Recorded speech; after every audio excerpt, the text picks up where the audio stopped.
বৃন্দাবন দাস ঠাকুর পঞ্চম অধ্যায়ে, চৈতন্য ভগবতের পঞ্চম অধ্যায়ে আমাদেরকে বলেছেন কিভাবে মহাপ্রভু তীর্থ পর্যটক ব্রাহ্মণকে কৃপা প্রদান করেছেন। এই অধ্যায়ে বর্ণনা করা হয়েছে যে জগন্নাথ মিশ্র ও সচিমাতা বাইরে বাইরে বসে আছেন। জগন্নাথ মিশ্র বিশ্বম্বরকে ঘর থেকে একটি গ্রন্থ আনার জন্য তখন আদেশ করলেন। মহাপ্রভু ঘরে প্রবেশ করছেন, হঠাৎ নূপুরের রুনুঝুনু শব্দ শুনতে পেলেন। তারা চিন্তা করছেন, শিশুপুত্রের পায়ে তো কোনো নূপুর নেই, তাহলে এই শব্দ কোত্থেকে আসছে। মহাপ্রভু গ্রন্থ এনে পিতার হাতে দিয়ে অন্যত্র খেলতে চলে গেলেন। তখন মিষ্টবর ঘরে প্রবেশ করে বজ্র, চক্র, শঙ্খ, গদা, পদ্ম ইত্যাদি চিহ্নযুক্ত চরণ চিহ্ন দেখতে পেলেন। তাড়াতাড়ি শশীদেবীকে পায়েস রান্না করতে নির্দেশ দিলেন, কারণ গৃহদেবতা শ্রী দামোদর শিলা অবশ্যই গৃহে ভ্রমণ করছেন, তাই তাকে পায়েস নিবেদন করা হবে। এরকম অদ্ভুত লীলা মহাপ্রভু অনেকবারই করেছেন। একদিন এক তীর্থ পর্যটক গোপাল ভক্ত ব্রাহ্মণ শ্রী জগন্নাথ ভবনে এসে উপস্থিত হলেন। মিষ্টবর যথাযথ সম্মান প্রদর্শন করে ব্রাহ্মণকে উত্তম আসন প্রদান করলেন। তারপর তার পরিচয় জানলেন। এইভাবে ব্রাহ্মণের ইচ্ছাক্রমে মিশ্রবর রান্নার যাবতীয় উপকরণ ব্রাহ্মণকে এনে দিলেন। ব্রাহ্মণ ভোগ রান্না করে গোপালকে নিবেদন করে ধ্যান করতে শুরু করলেন। এমন সময় গৌর গোপাল এসে সেই ভোগান্ন এক গ্রাসে খেয়ে নিলেন। তা দর্শন করে ব্রাহ্মণ হায় হায় করতে লাগলেন। মিষ্টবর পুনরায় ব্রাহ্মণকে রান্না করতে অনুনয় বিনয় করলেন এবং পুত্রকে অন্যত্র পাঠিয়ে দিলেন। ব্রাহ্মণ পুনরায় রান্না করে ভোগ নিবেদন করছেন, কিন্তু একই ঘটনার পুনরাবৃত্তি হলো। মিষ্টবর এই ঘটনায় অত্যন্ত ক্রুদ্ধ হয়ে নিমাইয়ের প্রতি তর্জন গর্জন করতে থাকলে ব্রাহ্মণ তখন মিশ্রকে শান্ত করে বললেন যে আজকে বিধাতা অন্ন আমার ভাগ্যে লেখেননি, অতএব তিনি ফলমূলই গ্রহণ করবেন। সেই সময় শ্রী বিশ্বরূপ সেখানে এসে উপস্থিত হন। তার অপরূপ রূপ লাবণ্য দর্শন করে ব্রাহ্মণ অভিভূত হয়ে যান, কারণ শ্রী বিশ্বরূপ শঙ্করশ্রেণীর প্রকাশ। মিষ্টবর ব্রাহ্মণকে তার বড় পুত্রের পরিচয় প্রদান করলেন। শ্রী বিশ্বরূপ অমৃতময় বাক্যে ব্রাহ্মণকে পুনরায় রান্না করতে অনুরোধ করেন। ব্রাহ্মণ রাজি হন এবং রান্না করেন। অনেক রাত্রি হয়েছে, জগন্নাথ মিশ্র শিশু পুত্রকে ঘরে আটকে রেখে দরজায় পাহারা দিচ্ছেন, কিন্তু মহাপ্রভুর মায়ায় সকলেই ঘুমিয়ে পড়লেন। ব্রাহ্মণ যখন ভোগ নিবেদন করে গোপালের ধ্যান করছেন, তখন মহাপ্রভু অলক্ষিতে এসে ভোগান্ন গ্রহণ করলেন। তখন ব্রাহ্মণ হায় হায় করল, কিন্তু কেউ শুনতে পেলেন না। তখন মহাপ্রভু তাকে চতুর্ভুজ রূপ দর্শন করে বললেন যে তুমি বারবার আমাকেই তো ডাকছো, তাহলে আমি এসে ভোগ গ্রহণ করলে তুমি কেন বাধা দিচ্ছ। এইভাবেই প্রতি জন্মে এই ব্রাহ্মণ মহাপ্রভুর দাস, তাকে তার পূর্বজন্মের কথা সব স্মরণ করেন।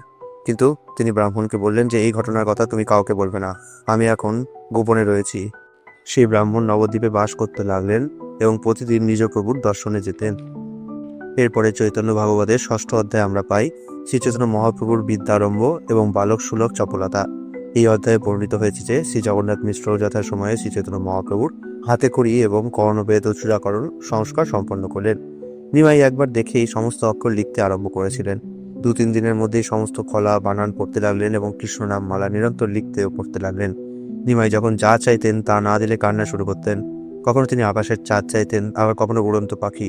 একমাত্র হরিনাম কীর্তনের দ্বারা নিমাইয়ের কান্না বন্ধ হতো। একদিন নিমাই নিরন্তর কান্না করেই চলেছেন। সকলেই হরে কৃষ্ণ মহামন্ত্র কীর্তন করেও কান্না থামাতে পারছেন না। তখন তাকে কান্না করার কি কারণ জিজ্ঞাসা করা হলে জানা গেল, নবদ্বীপে শ্রী জগদীশ ও হিরণ্য পণ্ডিতের বাড়িতে একাদশী তিথি উপলক্ষে শ্রী বিষ্ণুর উদ্দেশ্যে বিবিধ নৈবেদ্য রান্না করা হয়েছে, সেগুলি শ্রী ভোজন করতে চায়। তখন নিমাইকে নিয়ে শ্রী জগদীশ পণ্ডিতের বাড়ি যাওয়া হলো। শ্রী জগদীশ পণ্ডিত বুঝতে পারলেন নিমাই সাধারণ বালক নন, এর শরীরে অবশ্যই শ্রী বিষ্ণুর অধিষ্ঠান। তাই তারা পরম সন্তোষ সহকারে সমস্ত নৈবেদ্য নিমাইকে প্রদান করলেন। মহাপ্রভু তা আনন্দ সহকারে গ্রহণ করলেন। তিনি এতই চঞ্চল ছিলেন যে তার এই চঞ্চলতার শিকার শিশু থেকে বৃদ্ধ নরনারী হয়েছেন। বয়স্ক ব্যক্তিদের তিনি পরিহাস করতেন, কখনো ঝগড়া করতেন, কখনো গঙ্গা স্নানের সময় জলে ডুবে পা ধুয়ে টানতেন, কখনো কুলকুচি দিতেন, কাদা বলি ছুটতেন, নারী পুরুষের কাপড় পাল্টাপাল্টি করে দিতেন। বালিকাদের গঙ্গা ও বিষ্ণু পূজার নৈবেদ্য জোর করে খেতেন, না দিলে তাদের ভয় দেখাতেন, কখনো বা কারো কানে জল দিতেন। নিমাইয়ের এই ব্যবহারে অতিষ্ঠ হয়ে বয়স্করা শ্রী জগন্নাথ মিশ্রের ও বালিকারা সচিমাতার নিকট অভিযোগ জানাতো। শ্রী জগন্নাথ মিশ্র লাঠি হাতে শিশুকে শাস্তি দিতে গঙ্গা ঘাটে আসতেন। তখন বয়স্করা মিশ্রকে শান্ত হতে বলতেন। সেই সময় জগন্নাথ মিশ্র তাদের কাছে পুত্রের জন্য ক্ষমা চেয়ে নিতেন। সহপাঠীদের মুখে পিতার আশা সংকেত পেয়েই নিমাই অন্য পথে বাড়ি চলে যেতেন। শচী ও জগন্নাথ মিশ্র তার শরীরে গঙ্গা স্নানের কোনো চিহ্নই দেখতে পেতেন না, বরং শরীরে কালির ফোঁটা বা ধুলোবালি দেখতেন। তারা শিশুকে জিজ্ঞাসা করতেন কেন সে সবাইকে এইভাবে জ্বালাতন করে। মহাপ্রভু বলতেন তিনি এখনো গঙ্গা স্নানে যায়নি, সোজা পাঠশালা থেকে বাড়িতে ফিরছেন, তারা সকলেই মিথ্যা অভিযোগ করছে। এইভাবে তাড়াতাড়ি গঙ্গা স্নানে যেতেন। বালকের এই ব্যবহার দেখে শচীমাতা জগন্নাথ মিশ্র অবাক হয়ে ভাবতেন, কে এই শিশু? স্বয়ং শ্রীকৃষ্ণ কি গুপ্তভাবে আমাদের কি অবতীর্ণ হয়েছেন? এরপরে শুরু হয়েছে সপ্তম অধ্যায়, শ্রী বিশ্বরূপের সন্ন্যাস। এই অধ্যায়ে বর্ণিত হয়েছে যে শ্রী চৈতন্য মহাপ্রভুর চঞ্চলতা একমাত্র বড় ভাই শ্রী বিশ্বরূপই শান্ত করতে পারতেন। শ্রী বিশ্বরূপ জন্ম থেকেই বিষয়ে বিরক্ত এবং সমস্ত সদ্গুণাবলীর আধার ছিলেন। একমাত্র কৃষ্ণ ভক্তি যে সর্বশাস্ত্রের সিদ্ধান্ত, তা তিনি সর্বদাই শাস্ত্র যুক্তির দ্বারা ব্যাখ্যা করতেন। তিনি সর্বদাই কায় মনো বাক্যে কৃষ্ণ সেবায় নিযুক্ত থাকতেন। ছোটবেলায় শ্রী চৈতন্য মহাপ্রভুর অলৌকিক আচরণ দর্শন করে তিনি বুঝতে পেরেছিলেন স্বয়ং বালগোপাল, কিন্তু এই রহস্য কোনোদিন কারো কারণে প্রকাশ করেননি। তিনি অদ্বৈত আচার্য আদি ভক্তগণের সঙ্গে নিরন্তর কৃষ্ণ কথা আলোচনা করতেন। অপরপক্ষে সারা জগতের লোক বৈষ্ণবদের দেখলে উপহাস করত এবং ছড়া তৈরি করে গালাগালি দিত। এমন অবস্থায় কৃষ্ণভক্তি একমাত্র সার শ্রী বিশ্বরূপ অদ্বৈত সবাই তা আলোচনা করতেন। শচীমাতার রান্না হয়ে গেলে অদ্বৈত ভবনে দাদা বিশ্বরূপকে ডাকতে শ্রী চৈতন্য মহাপ্রভুকে পাঠাতেন। মায়ের আদেশে দিগম্বর মহাপ্রভু ছুটে আসতেন ভগবত সভায়। সকলেই তার অপূর্ব লাবণ্য সৌন্দর্যে হাবুডুবু খেতেন, অপলক নয়নে তার দিকে তাকিয়ে থাকতেন। তাদের মুখে আর কৃষ্ণ কথা আসতো না। শ্রী চৈতন্য মহাপ্রভুর ভক্তকে মোহিত করার এই লীলার সঙ্গে গ্রন্থকার ভাগবতে শ্রী সুখদেব গোস্বামী ও পরীক্ষিত মহারাজের প্রশ্ন উত্তরে যে আলোচনা, শ্রীকৃষ্ণের জীবাত্মার আত্মা বা পরমাত্মা এবং এই জন্য তার প্রতি গোপীগণের অধিক স্নেহ, এই দৃষ্টান্ত দিয়েছে।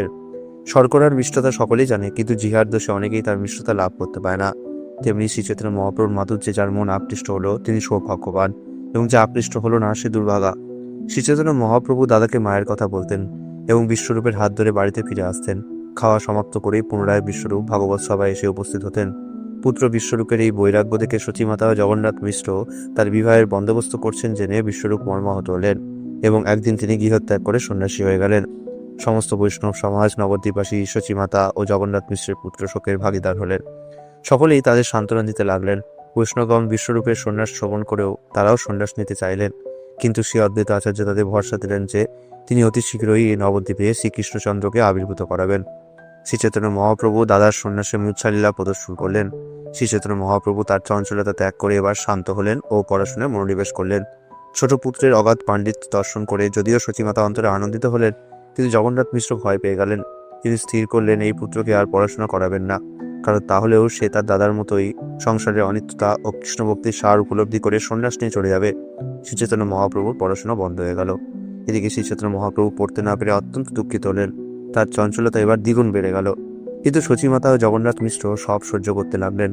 একদিন জগন্নাথ মিশ্র কোনো কাজে বাইরে গিয়েছেন। সেই দিন শ্রী চৈতন্য মহাপ্রভু পরিত্যক্ত উচ্ছিষ্ট হাড়ির ওপর বসে আছেন। সচিমাতা তখন খবর পেয়ে বাড়ি থেকে ছুটে বেরিয়ে এসে তাকে ভর্ৎসনা করতে লাগলেন। তখন শ্রী চৈতন্য মহাপ্রভু সচিমাতাকে একটি অতি গোপনীয় তত্ত্ব সম্পর্কে উপদেশ দিলেন, যা শ্রবণ করলে কৃষ্ণভক্তি প্রাপ্ত হওয়া যায়। কিন্তু বিষ্ণু মায়ায় মোহিত হয়ে সচিমাতা সেই উপদেশ বুঝতে পারলেন না। পুত্রকে জোর করে সেই স্থান থেকে তিনি নামিয়ে স্নান করালেন। সুহৃদ ব্যক্তিগণ শ্রী জগন্নাথ মিশ্রকে পুনরায় পুত্রের পড়াশোনা আরম্ভ করতে অনুরোধ করলেন। তখন শ্রী চৈতন্য মহাপ্রভু পুনরায় পিতার নির্দেশে পড়াশোনা আরম্ভ করলেন। এরপরে অষ্টম অধ্যায়ে শ্রী জগন্নাথ মিশ্রের পরলোক ভ্রমণ লীলা শ্রবণ করুন। এই অধ্যায়ে বর্ণিত হয়েছে যে জগন্নাথ মিশ্র যথাসময়ে শ্রী চৈতন্য মহাপ্রভুর উপনয়ন সংস্কার করেন। শ্রী জগন্নাথ মিশ্র শুভদিনক্ষণ নিমন্ত্রণ করে সমস্ত আত্মীয় স্বজনদের নিমন্ত্রণ করলেন। শুভদিন শুভক্ষণে শ্রী চৈতন্য মহাপ্রভু যজ্ঞ উপবীত ধারণ করলেন। এই প্রকার আনন্দমুখর দিব্য পরিবেশে চারিদিকে মৃদঙ্গ, সানাই ও বাঁশির শব্দে মুখরিত হলো। ব্রাহ্মণগণ বেদপাঠ করতে লাগলেন, স্ত্রীগণ হরিনাম কীর্তন করতে লাগলেন। এই রূপ দর্শন করে মনে হচ্ছিল যেন অনন্ত শেষ সূত্ররূপে শ্রী চৈতন্য মহাপ্রভুকে বেষ্টন করেছেন। তারপর মহাপ্রভু দণ্ড, কমণ্ডলু ও ভিক্ষার ঝুলি নিয়ে সকলের কাছে ভিক্ষা করতে শুরু করলেন। যার যা সামর্থ্য সকলে তা দিতে লাগলো। ব্রহ্মাণী, পার্বতী, মুনি, ঋষিগণের পত্নীরা, দেবপত্নীরা সকলেই ব্রাহ্মণ পত্নীর রূপ ধারণ করে মহাপ্রভুকে ভিক্ষা দিতে লাগলেন। মহাপ্রভুর এই ব্রাহ্মণ রূপ দর্শন করে সকলেই আনন্দিত হলেন। গ্রন্থকার আশীর্বাদ করেছেন যে যিনি এই যজ্ঞ উপবীত গ্রহণ লীলা শ্রবণ করবেন তিনি শ্রী চৈতন্য মহাপ্রভু চরণের আশ্রয় পাবেন। তারপর শ্রী গঙ্গাদাস পণ্ডিত, যিনি কৃষ্ণলীলায় ছিলেন শান্তিপনি মুনি, তার টোলে মহাপ্রভু ভর্তি হলেন। তার সহপাঠীরা হলেন শ্রী মুরারি গুপ্ত, শ্রী কমলাকান্ত ও কৃষ্ণানন্দ। অতি অল্প দিনেই শ্রী চৈতন্য মহাপ্রভু গঙ্গাদাস পণ্ডিতের প্রিয় শিষ্য হলেন। সেই সময় সারা জগতের লক্ষ লক্ষ পড়ুয়ারা নবদ্বীপে পড়তে আসতেন। শ্রী চৈতন্য মহাপ্রভু গঙ্গায় স্নান করতে গিয়ে সব পড়ুয়াদের ন্যায়ের প্রশ্ন জিজ্ঞাসা করলেন। কেউ তার সঙ্গে তর্কে জিততে পারত না। এইভাবে গঙ্গার প্রতিঘাটে লক্ষ লক্ষ পড়ুয়া ও লোকের সঙ্গে স্নান লীলা হয়ে যেত। শ্রী চৈতন্য মহাপ্রভু পড়ুয়াদের সঙ্গে ঝগড়া, গালাগালি, ছেঁড়াটিতে গঙ্গার জল কাদা হয়ে যেত। ফলে সেখানে কেউ ঠিকমতো স্নান করতে পারত না।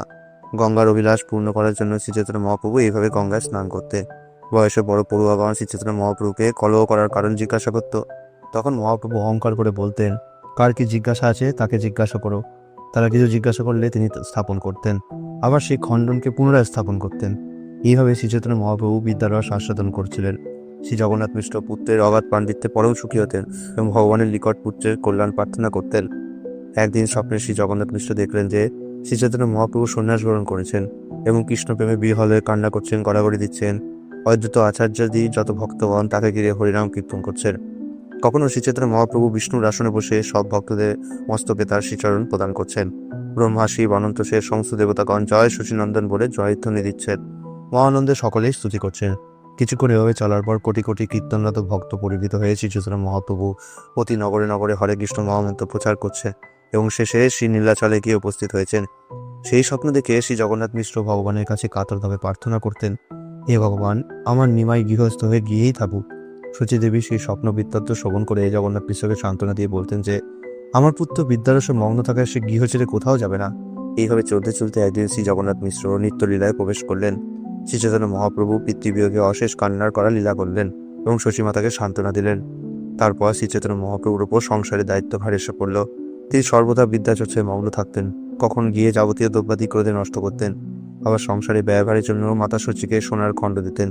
এইরূপে শ্রী চৈতন্য মহাপ্রভু বিদ্যারসে দিন অতিবাহিত করছিলেন। এইভাবে কৃষ্ণ বিমুখ পরিবেশে ভক্তগণের বেদনার বর্ণনা দিয়ে গ্রন্থকার বৃন্দাবন দাস ঠাকুর এই অধ্যায়কে সমাপ্ত করেছেন।